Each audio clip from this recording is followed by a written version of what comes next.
Welcome to the Author Your Life podcast, where you can write a new script for your life and become the hero of your story. I'm your host, David McCrae.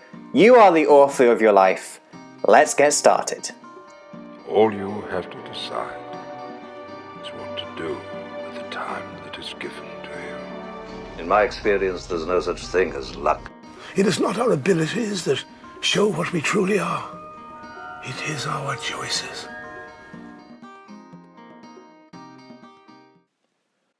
Hello, story changers, and welcome back to another episode of the Isolation Inspiration Interview series. Today's guest is Glenn Parker. As an 18-year-old, Glenn graduated from the Army Foundation College in Harrogate, North Yorkshire, then progressed to join the 3rd Battalion Parachute Regiment with active service from 1999 to 2003. While serving, Glenn was involved in a severe assault, which left him spending the next year in Army medical care. Whilst he went on to make an almost full physical recovery, he was left with significant epileptic seizures as a result of his injuries and was medically discharged from the armed forces.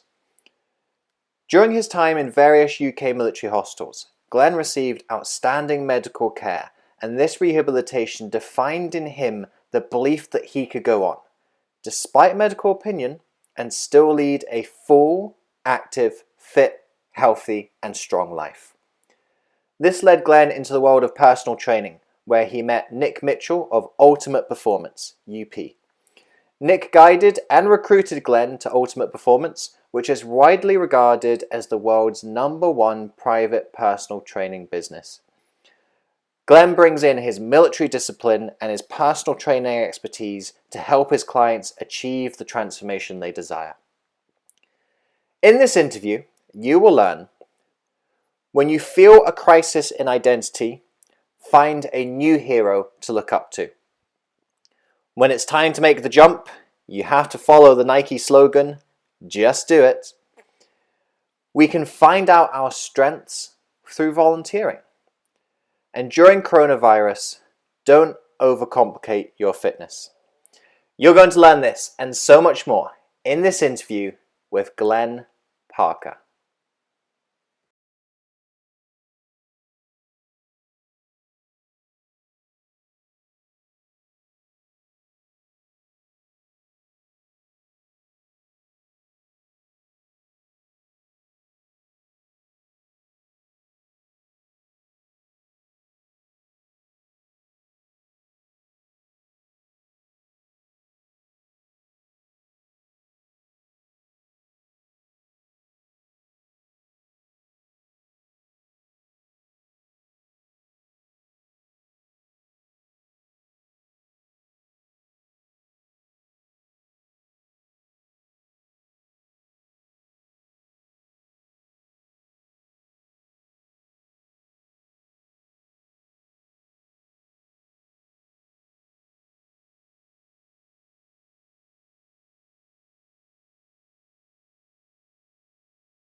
It all started for me, David, when I was in the teenager in the army. When I left school, I was a very unconfident, shy, sort of young teenage boy, really. But I did love my fitness, and I was a footballer, and I was constantly going onto the athletics team with the cross-country running. And I thought, okay, I've got something there, which I'm more of a physical person than I was a mental person when I was at school. So I come back to my mum and dad. This is when I was about my last 6 months, my last year, and I said to them, "Mum, I've got something I want to tell you." And they went, "What?" "I want to join the army." They looked at me really shocked. They were like, oh, right, okay. Because it was something that they never thought I'd want to do at all. Nothing at all. And they turned around to me and said, are you sure you want to do this? And I said, yeah, because I want to get some confidence. And I love the old Arnold Schwarzenegger films. Yeah. I love watching Commando. I love watching Conan the Barbarian, and I absolutely loved Sylvester Stallone in Rambo. And so that was I was top of my game then. I was like, yeah, come on, let's go. And so they went, right, brilliant. So what we're going to do is we're going to take you to the Armed Forces Careers Office, which is near me. That was in Chelmsford in Essex. And my mum at the time worked, still does, at Anglia Polytechnic University. And at the time, there was the careers office was just literally a walk away from the university itself. So when she went to work, I went into the careers office with my mum, and they sat me down and they talked me through what I want to do. And I said, right, I want to get a weapon, and I want to get out, and I want to go for it. But they said to me, Glenn, how old are you? I said, I've just turned 16. They said, you're a little bit too young. So I was like, oh, right. But then the colour sergeant turned around to me and he said, the Army are now putting a new college programme for junior sort of style of soldiers. And it was called the Army, and it still is now, the Army Foundation College. And this was back in 1999. Very, very, very early. And so I thought, all right, this sounds interesting. So they put me through it. They said, okay, it's a year's training. You will get certain qualifications, application number, you'll do Duke of Edinburgh scheme, and we will train you to be a soldier ready for your phase 2 training. And so I thought, oh, brilliant. That sounds fantastic. A chance for me to get extra qualifications, chance for me to learn off the best for a year. And once again, still, I was only 16 years old. And so I thought, right, let's do this. So I walked out the Armed Forces Careers Office, knowing what I wanted to do, knowing where I was going to go. So we walked off. So we started back in January 1999, it was. And it was up in Harrogate in Yorkshire. This is where the college was. And as soon as I went into there, I was, as I said, I was a very shy, not the most confident sort of lad. But when I went in there, there was this really stern-looking sergeant, which I had in my platoon, and he was from the Parachute Regiment. And I thought, wow, this guy, wow. I thought, okay, it completely inspired me, even through going through all the grueling punishing training we had to go through, which is including ironing. And at the time, I was not a housebound ironer at all. I had to make my bed every morning, and I had to get it inspected, and it took me ages just to get into that routine, to get it done, you know. But obviously now, what I know now that brought me discipline. That brings discipline into your life, okay? But at the time, I was like, oh God. But I was still so keen, and I was doing all sorts of stuff. Like I was like, yes, I want to press the guys here, I want to press the staff. So I was doing press ups by my bed. I was like, okay, I'm going for runs at the end of the day, even after hard grueling training session. And I was like, I want to do it. So it's about 6 months in, and I started winning at a consistent basis my basic fitness tests, which is like a 1.5 mile run. This is more or less around camp, and you had to get a certain time to get into the parachute regiment. And even though we had a year to pick what regiments we wanted to go in, because at the end of that year, we was going to be passing out for phase 2 training in the beret of the certain regiment we wanted to join. So I thought, right, brilliant. So I looked into Paris some more, and I said, right, okay, there's a selection course for it. We have to move on, and we have to get ready to go and do it. And I thought, okay, brilliant. Let's have a look at this. And so I was still winning the fitness tests, and I was still learning more about the parachute regiment. And literally, as I said, about 3/4 of the way through the year, I said I wanted to join the parachute regiment instead of my local infantry regiment, which I would have been through. Okay, because I was from Essex at the time, which would have been the Royal Anglian Regiment. And that is no cussing them at all. I just wanted to undertake a new section of my life, and the selection course known as P Company, I thought, right, I wanted to do that, you know. And so at the end, we passed out. I passed out as a parachute regiment soldier, well, nearly. So then we moved up to phase 2 up in Catterick. And when I got there, it was once again more or less like 42 weeks in just 12 weeks, 15 weeks again. And then the selection course for P Company, where we had to do all sorts of things like stretcher. We had to run a stretcher race. We had to do a log run. We had to do milling, which was one of the most amazing. Well, I say amazing. Not getting punched and boxed is amazing, but it taught something about myself, especially when I was watching others that I never knew I had. You know, because you had to go into the ring, and for 1 minute, all you had to do is just stick your hands up, and all you could do is punch.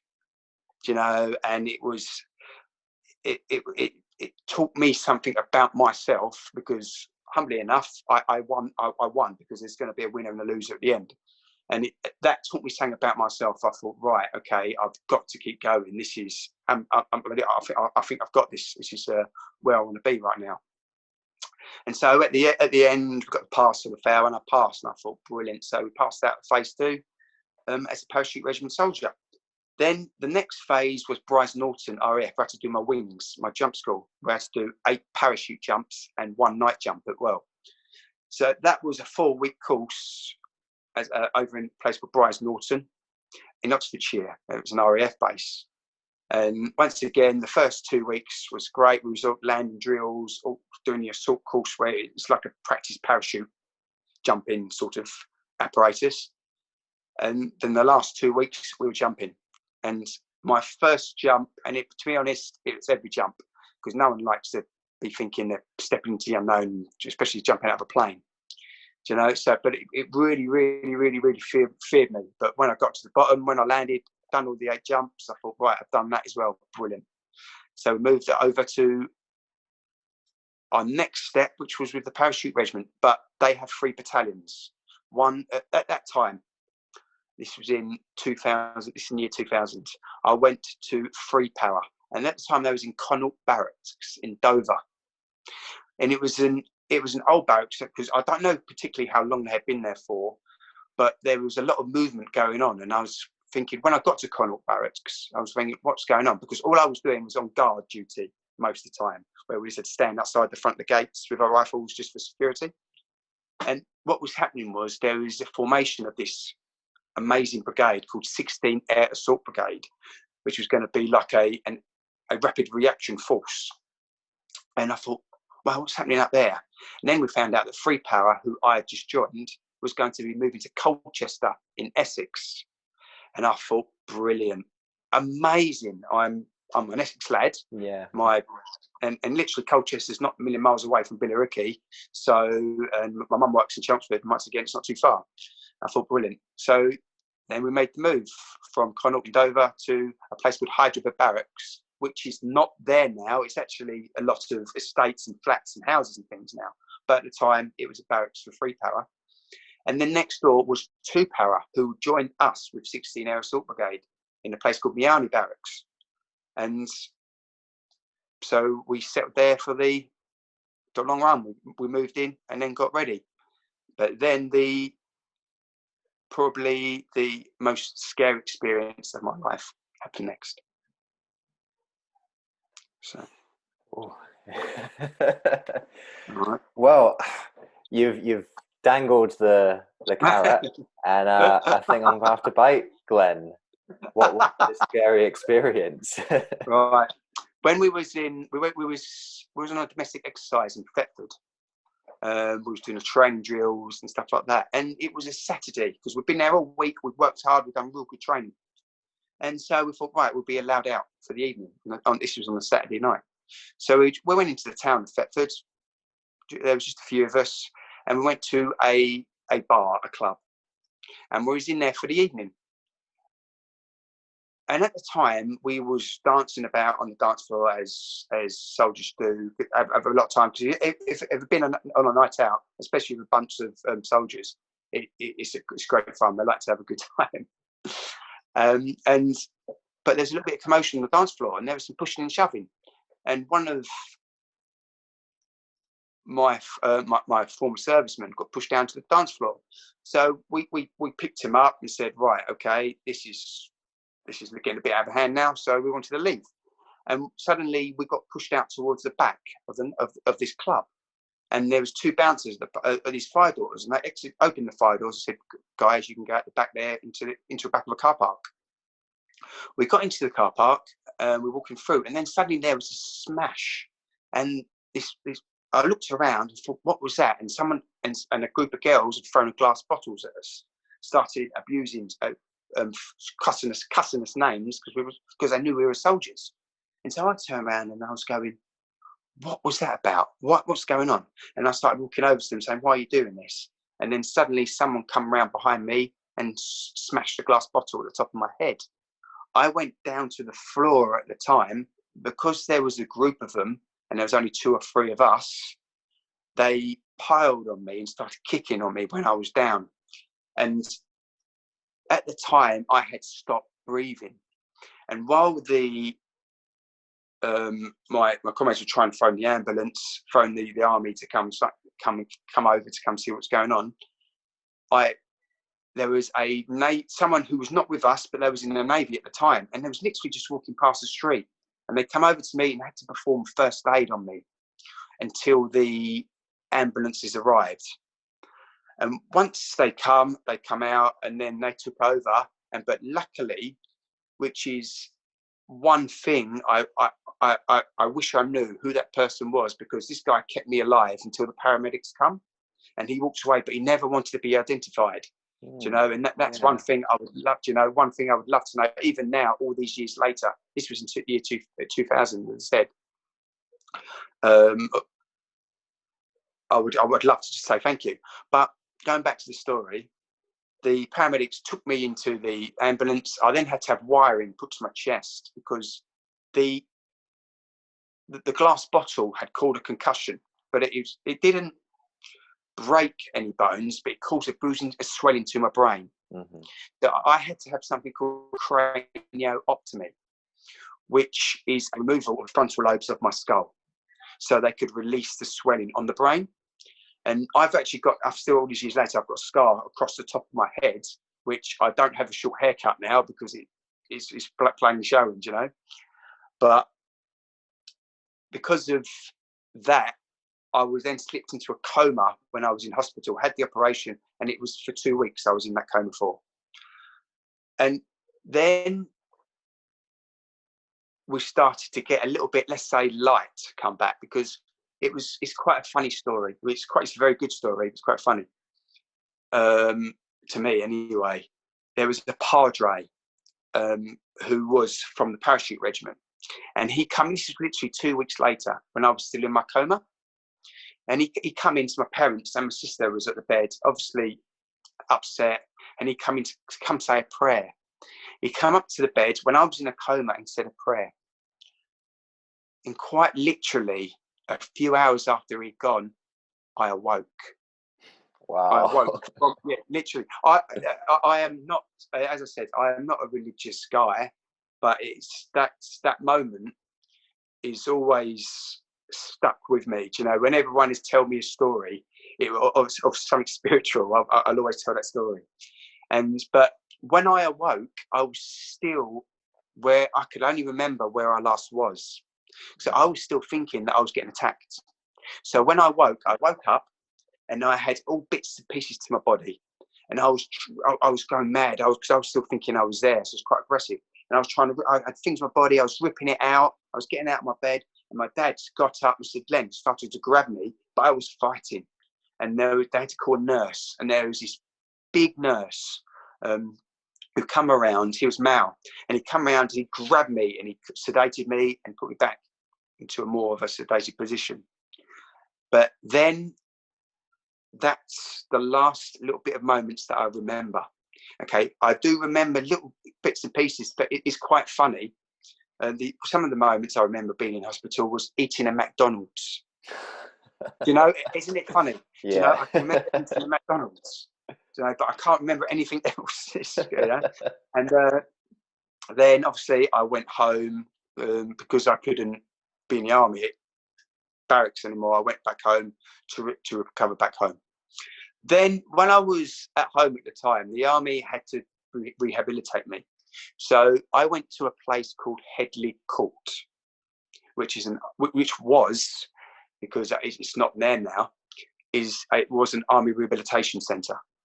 So when I got there, I had the best medical treatment possible.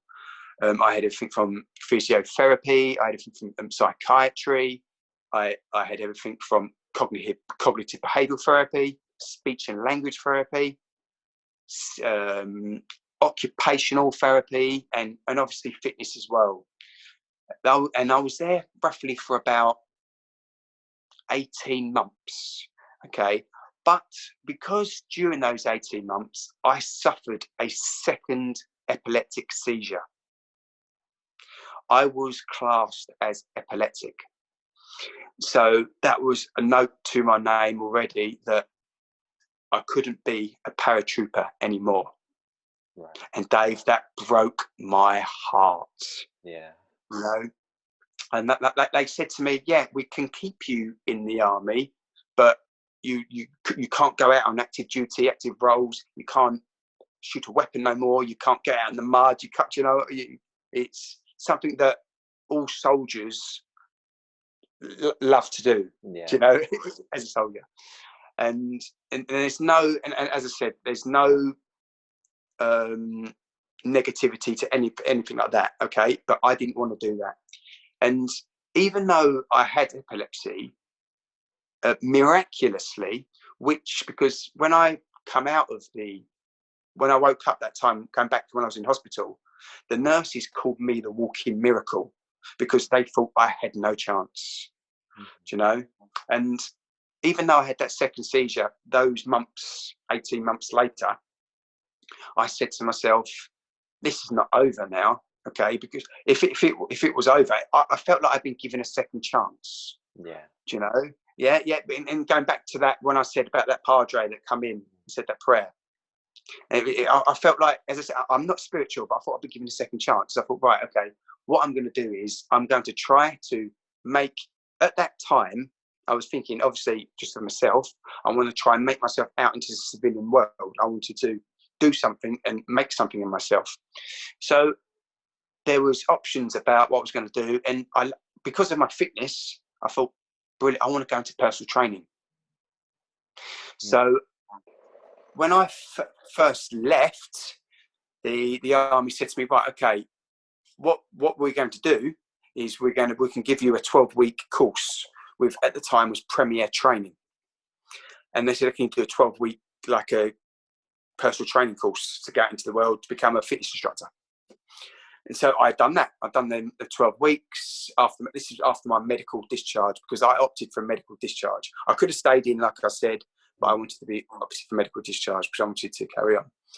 And I thought, right, okay, going back to where I was supposed to train, I'm going to come out and I want to do this. So as soon as I got out, it hit me hard because they weren't there no more. I was on my own. It was like, where is everyone gone? So I thought, right, okay, when I went out, how do I do this? So I went into self-employed, and this was again in Chelmsford at the time. And as I said, my mum was from Chelmsford and she worked at university. There was a gym just at the university on the other side. So I thought, oh, give that a go. So I started in there, and it was a self-employed role. And I sucked at it, David. I couldn't, at that time, I couldn't do my own accounts. I couldn't, if I was sick, which I was recovering at the time, I wasn't going to get paid. So I couldn't do it. And so it was literally about 6 months later, I thought, I've got to go employed. So I got onto the internet, and at the time there wasn't much 2001, 2002 internet, but I looked about, and then there was this place called Holmes Place, and it was in the Barbican in the city. I thought, right, if I want to learn to personal train, I want to go to where it's the biggest. I want to go where, if I want to get money in the future, okay, people have got it. So I applied, and very luckily, the military gave me it was a fantastic testimonial. Okay, and saying bits at the end like I would be an asset to any future employer. And I thought I was confident because it was nice. It was a credible thing to have in front of people, to have in front of them. So then I got a call a couple of weeks later and said, "Brilliant, we want you to come in for an interview over at the Barbican." So I went down for an interview, and I got the role, got the job. Brilliant, fantastic. It was great. And so I started personal training. At the time, I was a fitness instructor, but personal training as a fitness instructor in the Barbican at Holmes Place. And when I was there, I must have been there for about 1.5 to 2 years, up to about 2007. But within that time, I was still quite creative, because I met a friend there, because I loved my boxing, because when I was a kid, I went to the local boxing club when I was there, and I loved it. So I started just doing a little bit of boxing in this Holmes Place gym, and I was getting clients from it, and people started to enjoy it, and I thought, oh, brilliant, okay. But at the time, there was things called PT Solutions, which Holmes Place were doing. One was called Reduce. So if you wanted to lose weight, you would be on a program called Reduce. If you wanted to gain muscle, you'd be on I think it was a program called Reshape. Then you'd reshape your body, the muscle gain. But this boxing thing was picking up, and because this Reduce and Reshape was quite new, they wanted to do something else. And so they looked at me and said, "Len, could you do like a 3-stage boxing, like a boxing fitness program thing?" I thought, brilliant, okay, yeah, I can do. And they decided to call it Rematch. And so I created a solution for Holmes Place, and it was like brilliant. I thought, right, okay, I can still, no matter what I had been through, like with my injuries with the army, I had epilepsy, I could still work, I could still create things, I could still do, try new things out. And at the time, there was a friend of mine, and he was very good at kickboxing. So as we're going through some of the stages as well, I was put into kickboxing. So when we was coaching the trainers that come in to this place in Barbican, I was doing the hand stuff and he was doing the kickboxing stuff, and it went really well. And it was, and as I said to you, it came up to about 2007, but I wanted to then step out and do more. I wanted to move on to my next stage. Mm-hmm. Something I was thinking as you're telling your story, Glenn, is you had so much invested in the army, and almost your sort of journey from a young boy was to find yourself in the army, and you said, "I want to be in the paratroopers," and you got in the paratroopers. That must have been a real loss of identity for yourself. And I think there'll be people listening to this who are feeling some kind of similar loss of identity, where they saw themselves in a role for so long, and for one reason or another, that's been taken away from them. How did you come to terms with this loss of identity? David, at first, it took me a while, because it was Parachute Regiment soldier, and at the time, it was to me personally, it was the greatest. It was the best place. I didn't want to be anywhere else, and because I was planning on spending 22 years in the army. I wanted, as soon as I joined, I wanted a career, and as soon as I come out, it was, my God, I couldn't think of anything else that I wanted to do. But it wasn't until I had seen various other people, okay, do things that have come from a bad situation, and for me, I was very, let's say, ego dominated. I wanted to, because I was a parachute regiment soldier, I wanted to be the best I could be again, and at the time I was I was 18 and a bit when I was medically discharged, and when I was getting into the personal training, I was 21, 22. I was a young, hungry guy. I wanted to lose shape, get in shape again, and to get the girls, do you know, or Yeah. do you know what I mean? You know what you like when you're 21, 22, Yeah. do you know? And so because I have gotten through that dark time of my life at that time, I knew then that fitness was my next step, do you know, because I had survived that. So I thought, right, okay, I've survived that. Back then, I thought, okay, I can do what I want to do. And it was just because of the physical side of the parachute regiment, personal training, for me at the time, was just an obvious role to put in. And when I took that first step out, I didn't think I'd be doing what I have done now. To be honest, I would not have thought when I was 18, 19, coming out of the army here, all these years later, speaking to you, do you know, because it was a time for me where I was upset because I couldn't do what I wanted to do, but I just knew that I had to take that first step into London to create a successful personal training career.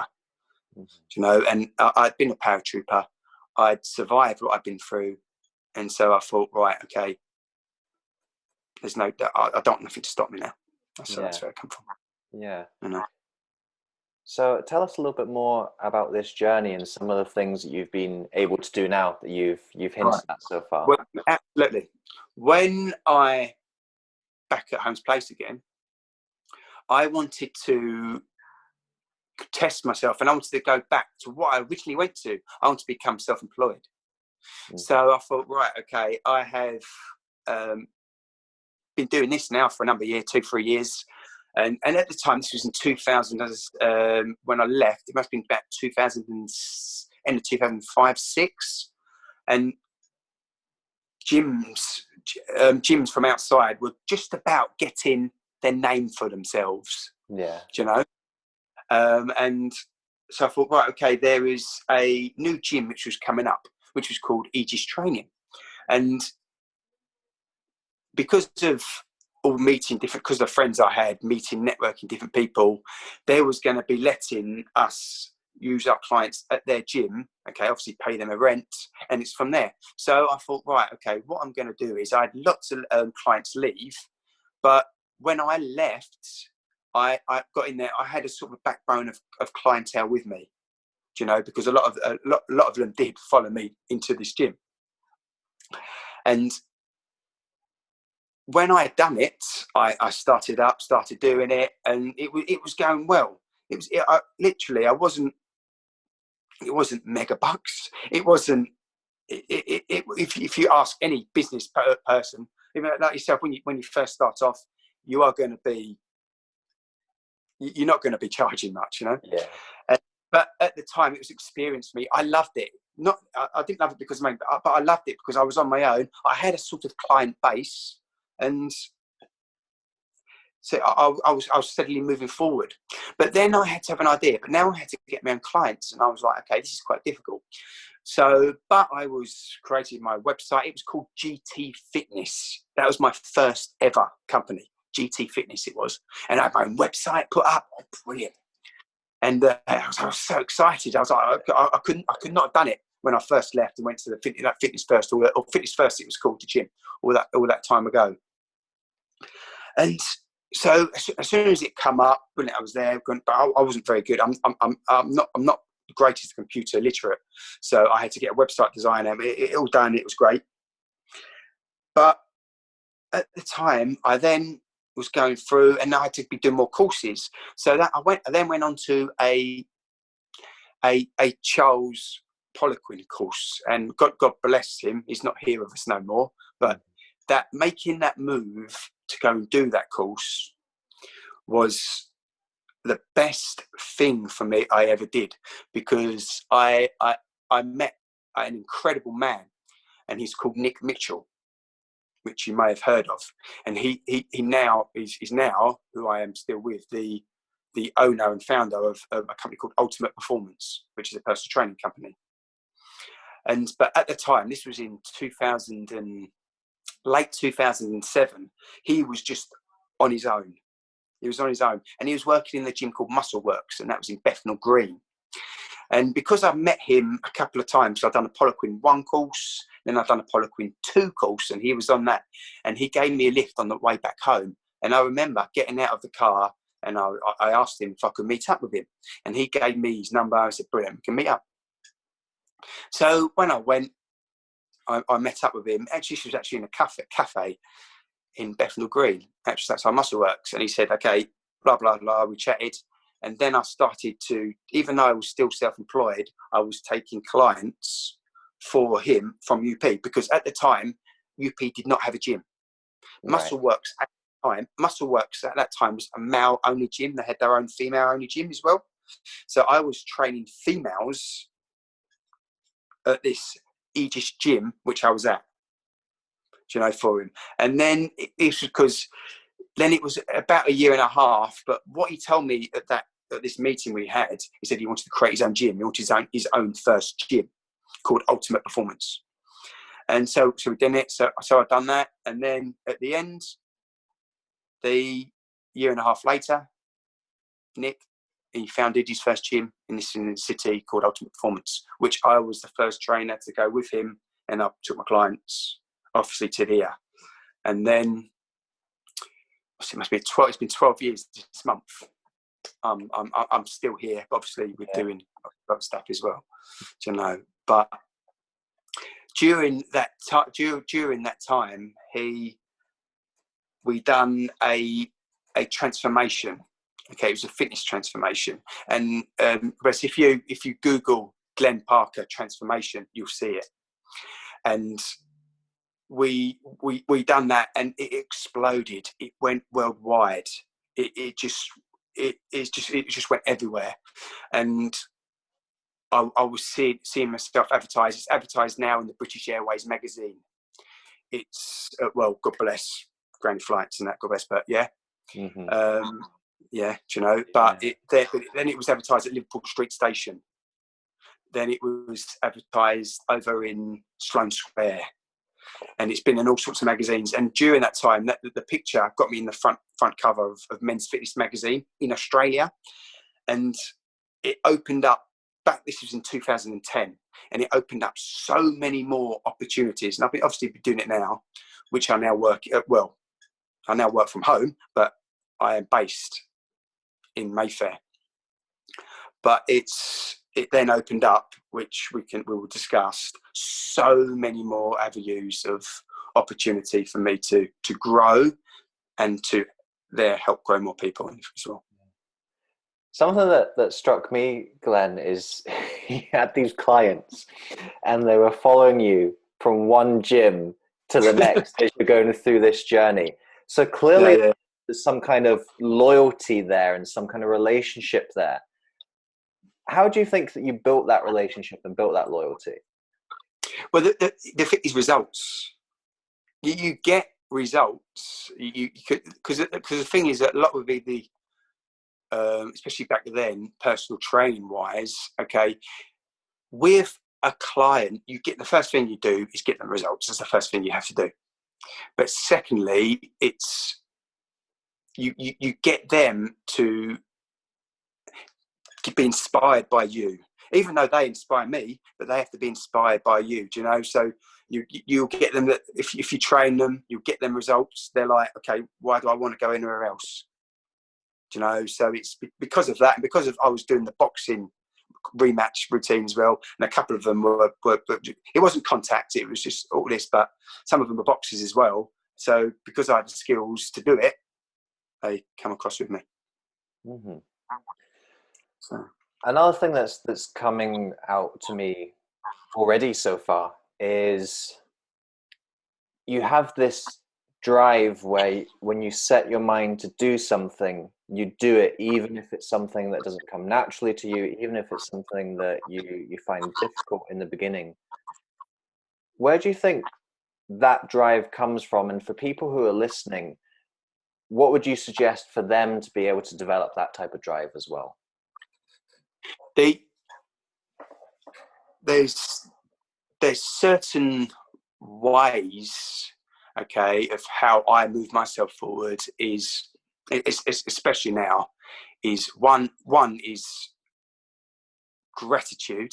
Is I always thank myself because I've got a beautiful, lovely wife. I've got a lovely, great home. I've got a fantastic and great job that I enjoy, and that's for me, because I've done lots of things for charity, Help for Heroes, veterans, and that, which we will discuss now. I'm doing Piece and Pieces, okay, for key skills for soldiers, which I'm involved with a campaign with. And for me, there's always someone worse off than you. No, do you know, there's always someone in a worse situation, and that's what's helped me the most, okay, now, because of the work I've done with charities and stuff like that, do you know, because of what I've seen, and it makes me feel a very lucky guy. But back then, what really made me drive was the need to survive. Do you know, back then, when I was training to be a trainer, but obviously when I was going from self-employed to employed to self-employed again, and then to the transformation, it was just the need to survive and make a difference in my life. Okay, but it's actually funny, David. It's not until now that I've known, especially like with the transformation I'm talking about, how much I appreciate now, not me being on the front of Men's Fitness, but how much I appreciate me when I find out that people have changed their lives and made themselves healthier because of the transformation that I've done. Do you know, or when I've done, because I used to do speeches for Help for Heroes on their Pathfinder courses. So this is where like veterans and soldiers who didn't quite know what to do with their lives, what to do next, I would come back and I would talk about it, and it will give them that little bit of a spark to say, yeah, you know, look, because what's happened to Glenn, look what he's done. Why can't I do it as well? Do you know? And for me now, you ask that question, what's your drive? Okay, my drive is seeing other people and seeing what I continue to do and what I continue to want to do, help for other people to better their lives as well in the process. So it's like, if I get better, other people will get better as well. Do you know? And that's quite true, because the better I become, the more I can help people. Mm-hmm. So that's the drive now. Yeah. You've mentioned a few of these opportunities that started to come up for you. Would you like to share some of these opportunities and the new directions that came up in your journey? Yeah, absolutely. Because of the speaking for Help for Heroes, I can't go into too much detail, sure. All right. Yeah. But now, because it's a government organisation, mm-hmm. All right. But it's something that's called Skills for Life, and obviously because of stuff I've done for Help for Heroes, charity wise, which I love doing it on my social media, but it's about me showing how the British Army, me showing how servicemen, servicewomen, or anyone in the military, and how they can be, how the military develops the skills for their civilian lives. Do you know? So that's all I can go into at the moment. Sure. but that's my drive for my next step, and why I obviously, because at the moment it's because of the coronavirus, it stops. Let's just say it's for a while. Yeah. What about the business and the personal training, which hopefully you'll be able to talk a little bit more? Yeah, absolutely. No, absolutely. Yeah. With the personal training, it's been great. I've been doing it for 12 years now, from at UP, as I was talking about, and over my time, I've met so many different people, and it's a career I enjoy. And I'm always looking at different avenues to go down, like what I've just talked about and how that's helped. But for me, especially at this time, I feel using my knowledge in the physical side and the health side is quite important right now. Yeah, So, yeah. so that's why I'm glad, especially at this moment, that I do what I do and know what I know, and I can still. It's a little bit slower at the moment because there's got to be a lot, because this has never happened before. Yeah. This situation we're in now has never happened, but I'm getting used to being able to train clients remotely over the phone and bits and pieces like that, which I am glad, because that's still me being able to give something back, Mm-hmm. Yeah. I think it's interesting that you were so drawn to the parachute regiment out of all of them, because as you've shared your story with us today, I see that you have this tendency to make the jump. And with parachute regiment, it was very literally jumping into the unknown. But actually, even after the army, I think you have continued to jump into the unknown. You said, right, I'm going to do this. I'm going to try this. I'm going to take a chance on this. For folks who are listening and maybe they're thinking about making some kind of jump into the unknown, metaphorical, literal, what advice would you share with them to help them to be able to do that? I can talk about it all day.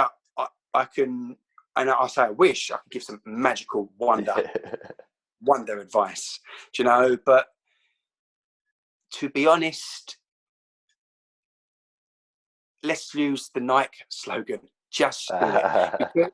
because you may do it, you may fail, but you learn. But it's something that, like for me, I don't want to come to the end of my days, okay, and look back and said, I wish I'd done that. Even if you've done it and you've failed, you've still learned. That's just the way not to do it. And even if you look at all the most successful employees, all the successful people in the world, okay, they've all, if you read their books, they would have failed a lot of times before to get to where they are now. And so don't be afraid to fail, because it's just a sign that you're trying. Obviously, if you don't make the same mistake twice, but okay, you can learn so much by failure more than you can by success. Because I love reading books about people's journeys. Okay, because you don't learn from the success. You get to success, but that the people who wrote the books, or the people who've done that success, they get everything valuable to them, failing, succeeding, up until that place where they finally succeed. So just go out, just do it. If you fail, you learn, do something different, or take a different strategy. But in the end, if you keep moving forward, you will succeed in the end. Yeah, we have mentioned the elephant in the room a couple times so far today, and I think it's now time to point that beast out and talk about the current coronavirus situation. First of all, you've touched upon it already. Actually, how's isolation and coronavirus been affecting you and the business? Obviously, for a personal training standpoint, it's been a disaster, because you need to be in the gym as a personal trainer. Yes, you can do online training, but let me tell you this, it is not nowhere near the same standard as being there with the client. And because this has never happened before, I have to give full credibility, okay, to the government about in not everything, but in ways that they're doing, giving people a slight glimmer of hope to be able to do, especially in the way forward. But I always look back, and always look back at my worst times, which was when I was in that coma, when I was in that time, and I've got through that, you know. And now I want to use this time to better myself. And you know what? I could come out of this, and I aim to come out of this much stronger than I was before this coronavirus happened, because it's me having to create new things, okay, which you're under pressure to do, but I would never have done. Yeah. Do you know? Yeah. And it's like, I would never have tried this virtual online training, which is meant to be told that it's going to be the new personal training methods. I've never tried it before, but it's something new, but it's another skill I can learn, do you know? And also it's like with the lot of the, like with yourself, David, or like with people coming out, do you know, it gives people time to talk, to speak. So you'll be able to network with more people, speak with more people, create new friends, maybe, do you know? And it's like, I feel this is the best time for us as a globe, because we're all in this together. This is not just one person, everyone's involved, you know. And it's great. It can be a good thing, because it will show the greatness, it will show the kindness, especially like with the NHS, the key workers now, and when everyone come out, or it was like last night on the streets clapping their hands, the kindness of people, you know. So no matter the bad the situation is, good times are going to happen again. This is not going to last forever, but there's always good things, exactly like last night when all that clapping, you can take out of a bad situation, you know. So it's to my advice for people is keep exercising, keep training. You can do all sorts of bits, even just with a mat on the floor in your home.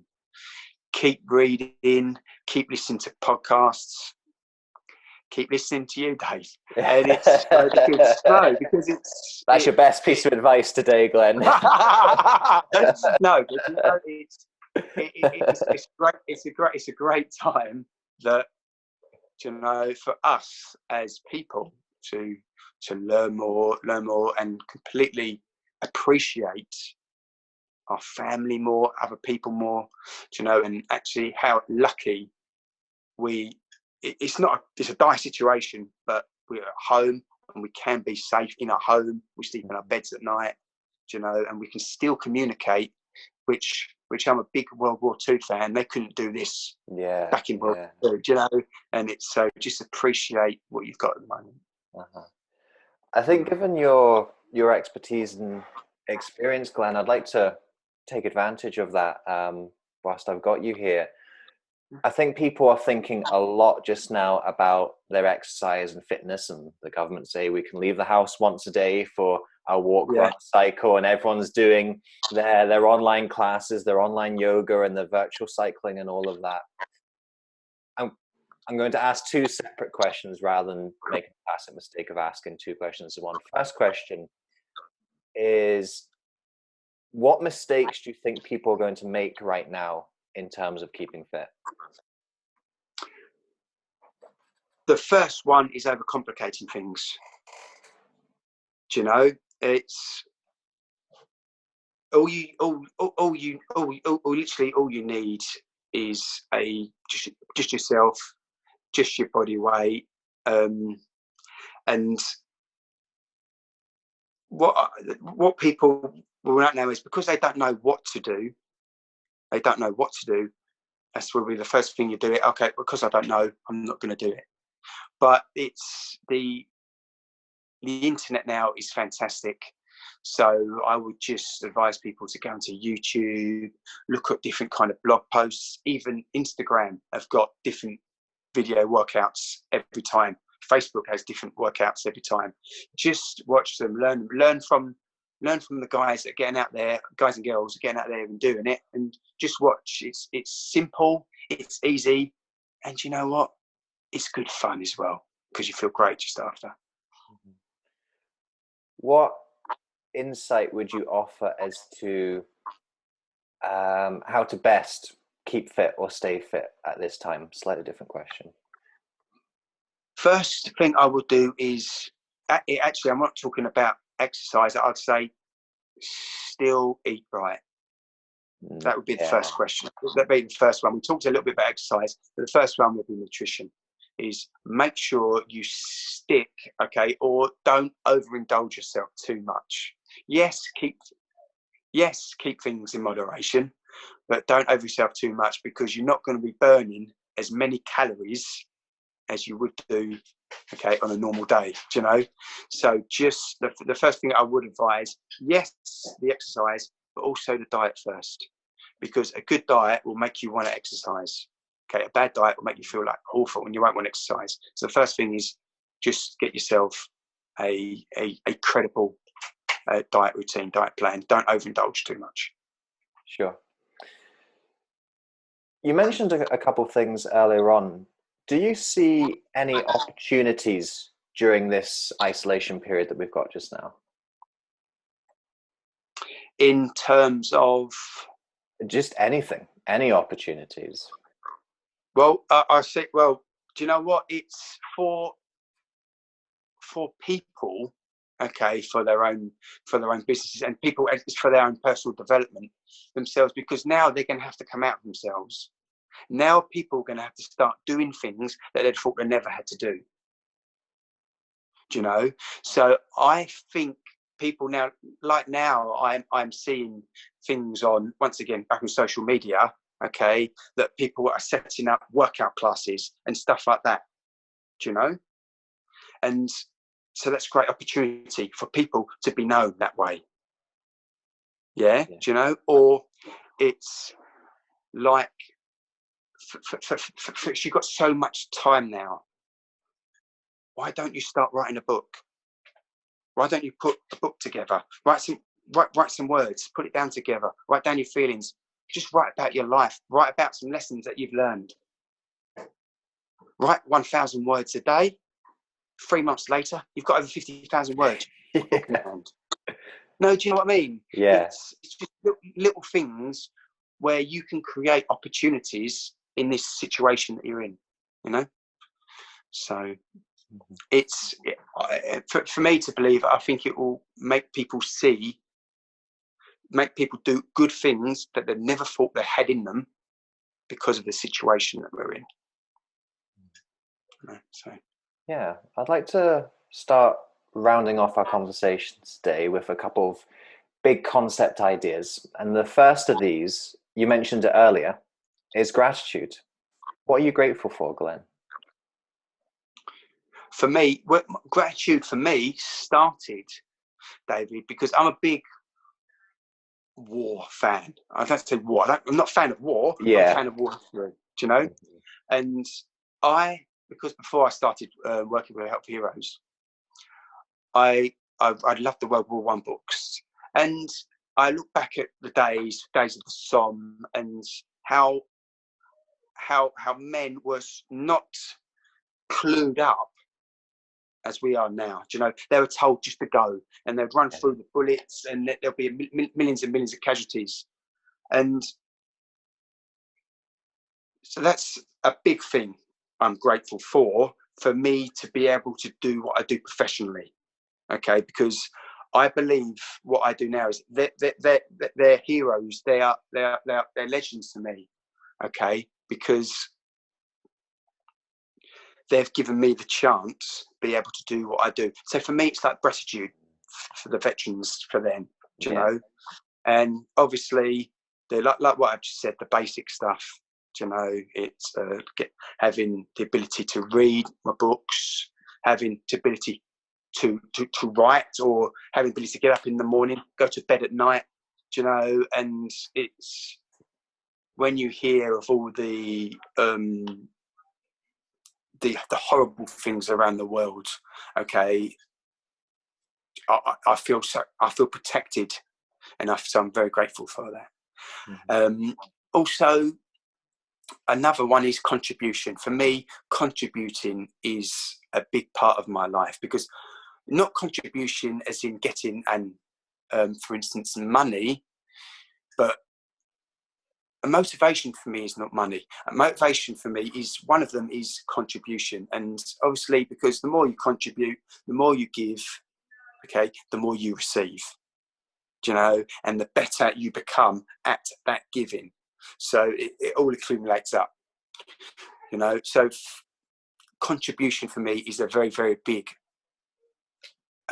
topic to be able to go. So I would always ask someone just to go for a day, volunteer for, God bless, okay, the charities are okay, but go volunteer for a day for a charity, and then it makes you think, wow, I'm so lucky. How much more when you're helping people? Wow, I've actually got the skills to help people. It teaches you so much about yourself. And another one for me is obviously self-discipline. Okay, and it's not self-discipline just for the fitness stuff, but it's self-discipline in your daily life, because especially now, okay, because we it's unknown when this is going to end. It's unknown how we're going to be in the future, but if you have that self-discipline to can you continue to grow yourself, continue to learn new things, continue to read a book instead of wasting time endlessly sitting down, okay, watching TV for 6 hours, because now's the time for you to be able to learn skills, learn new things. For instance, I've known people that are starting to learn new languages. Yeah, because they've got nothing else to do. Yeah. But that is still a case of self-discipline, because they're being disciplined to be able to do it. And so for me, 3, there's more, but 3 are gratitude, conscious self-discipline. Yeah. Moving from gratitude, you were talking about kindness earlier, and you just talked about contribution a little bit more there. And we're going to go all the way right into love. How do you think we can bring more love into the world? Do you know what? It's an easy thing to do. Asking just that gentle kindness for someone.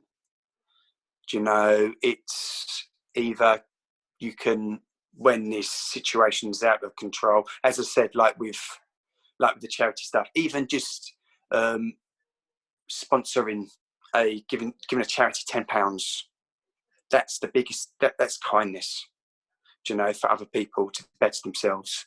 Even just making, okay, someone else a cup of tea, a drink, when they're stressed. Like for myself, my wife is proper stressed because she has to work from home, and I'm very big, and I make sure she gets her tea. It's silly, make sure she gets her tea in the morning. But for me, that's all I can do. But that's my version of kindness.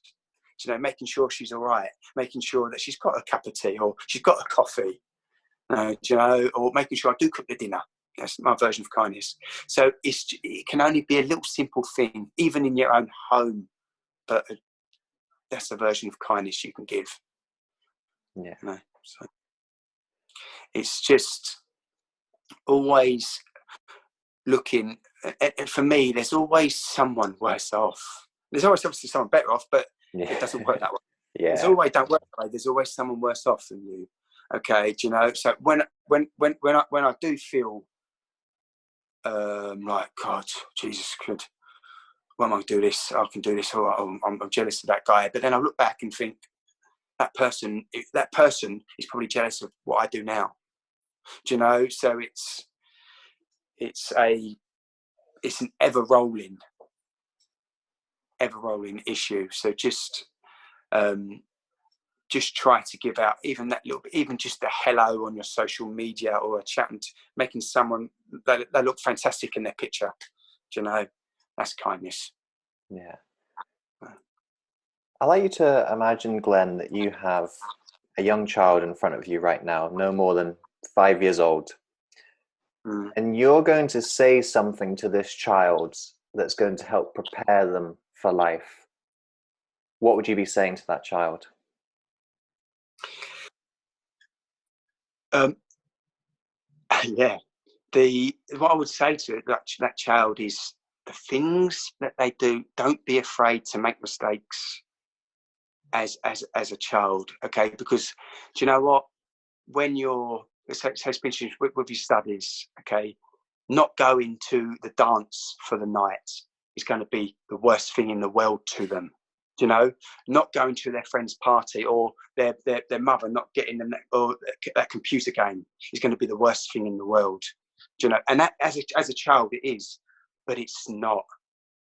You know, and so if I was telling a 5-year-old to a kid is stay strict, don't be afraid to keep being a kid, keep being a 5-year-old, okay? Because when you get older, things that you do, like I just talked about, might seem the worst things in the world, but just look at the situation we're in now. It's not, okay? So concentrate, don't let that put them off. You know, it's not going to be the worst thing in the world. You're always going to get another girlfriend. You're always going to go to another party. You're always going to go. So don't let that bother you. Concentrate on what you want to do, your studies. Concentrate on getting yourself better for the future. That's what I would give someone to tell a 5-year-old. You know, so it's their problems are not the worst problems that they're ever going to have.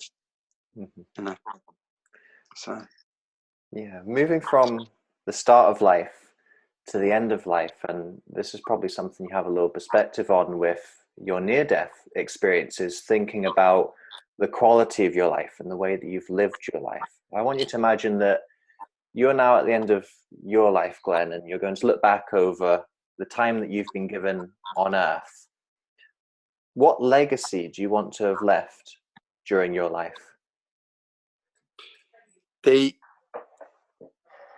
legacy that I want to have left, but at the end of my life? Yes, yeah. I would like to be known as I'd like to be known as someone that didn't stop trying to get better. You know, someone that had the determination and the attitude to better themselves, but because of the result of that and the way I've done it, it's bettered other people. So I just really typically want to be known as a good person who wanted to help others. You know, so if someone stood up at my funeral and said that, I would be, I can't say, I can't do no more.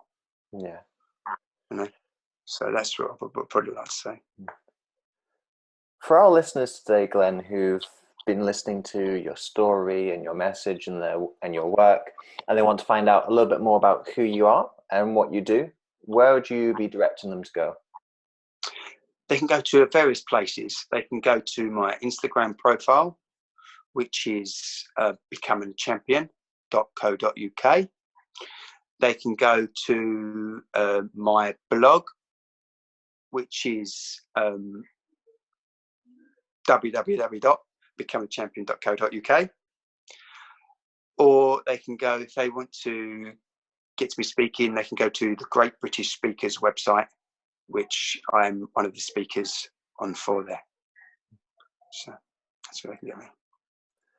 Well, Glenn, I'd like to thank you for joining me today. You are our first military veteran on the All For Your Life podcast. So it's been great to have a fresh perspective and a fresh story here today. And I've really admired your dedication.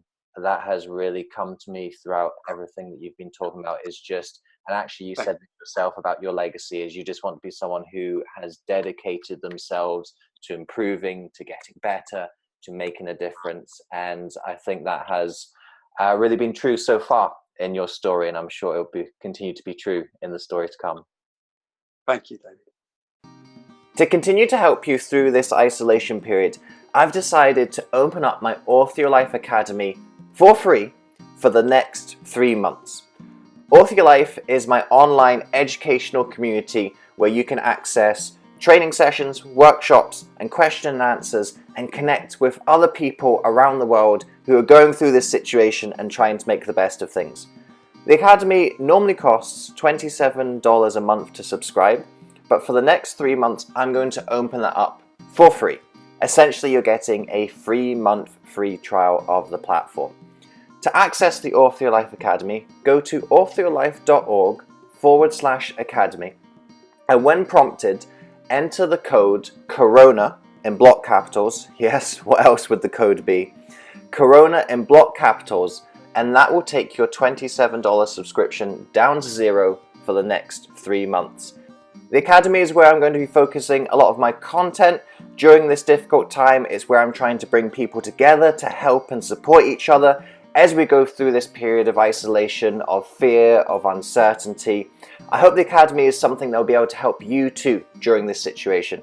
So if you want to come in and join us, as I said, go to authoryourlife.org/academy, and when you sign up, enter the code CORONA, and that will give you 3 months for free. It's my gift to you to try and help and support during this time as best I can.